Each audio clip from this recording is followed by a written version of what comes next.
আসসালামু আলাইকুম। আমি ডাক্তার মোহাম্মদ ফজলে রব্বি রিয়াদ। আমি একজন ক্যান্সার বিশেষজ্ঞ। আমি কর্মরত আছি চট্টগ্রাম মেডিকেল কলেজ হাসপাতালে। ক্যান্সার চিকিৎসার একটি অন্যতম গুরুত্বপূর্ণ টুল বা অস্ত্র হচ্ছে কেমোথেরাপি, এবং এই কেমোথেরাপির পরে দেখা যায় যে রোগীদের নানাবিধ জটিলতা দেখা যায়। এক্ষেত্রে কোনো কিছু করণীয় আছে কিনা, আজকে সেই বিষয়ে একটু কথা বলতে যাচ্ছি। ক্যান্সার রোগীদের কেমোথেরাপির পরবর্তীতে সবচেয়ে বড় জিনিসটা প্রয়োজন সেটি হচ্ছে ইনফেকশন কন্ট্রোল করা। ইনফেকশন কন্ট্রোলের কিছু গুরুত্বপূর্ণ উপাদান রয়েছে। সেক্ষেত্রে অন্যতম গুরুত্বপূর্ণ আরেকটি উপাদান হচ্ছে ভিজিটর কন্ট্রোল করা।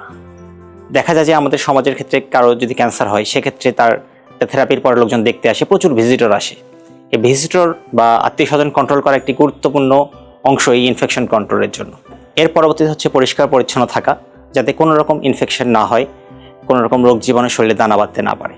এর পরবর্তী ক্যান্সার রোগীর খুব সুষম খাদ্য গ্রহণ খুবই গুরুত্বপূর্ণ, এবং এই খাদ্যের কারণে তার যাতে কোনো প্রকার কোনো অসুবিধা না হয়।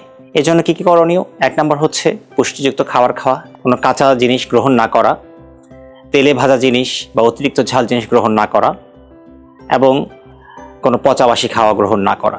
ঘরে রান্না করা, ভালো করে সিদ্ধ করা খাওয়া গ্রহণ করা।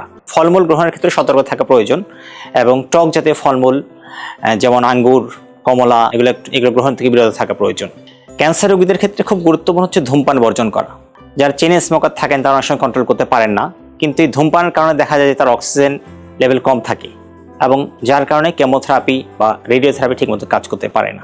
ক্যান্সার রোগীদের পর্যাপ্ত পরিমাণ বিশ্রাম গ্রহণ প্রয়োজন। সেক্ষেত্রে অতিরিক্ত কায়িক শ্রমের কোনো কাজ না করা, পর্যাপ্ত ঘুমানো এবং বিশ্রাম গ্রহণ করা খুবই জরুরি। ক্যান্সার রোগীদের ওষুধ গ্রহণেও সতর্ক থাকা প্রয়োজন, কারণ কেমোথেরাপির সাথে কিছু কিছু ওষুধের পারস্পরিক রিয়াকশনের কারণে রোগীর ক্ষতি হতে পারে। অর্থাৎ যে কোনো ওষুধ গ্রহণের আগে ক্যান্সার রোগীদের প্রয়োজন তার সংশ্লিষ্ট ক্যান্সার বিশেষজ্ঞের সাথে পরামর্শ করা। সর্বোপরি ক্যান্সার রোগীদের যে কোনো প্রকার যে কোনো যদি উপসর্গ দেখা যায়, দ্রুততম সময়ে ক্যান্সার বিশেষজ্ঞের শরণাপন্ন হওয়া প্রয়োজন। সবাই সুস্থ থাকুন, নিরাপদে থাকুন এবং ক্যান্সার মুক্ত থাকুন। সবাইকে ধন্যবাদ।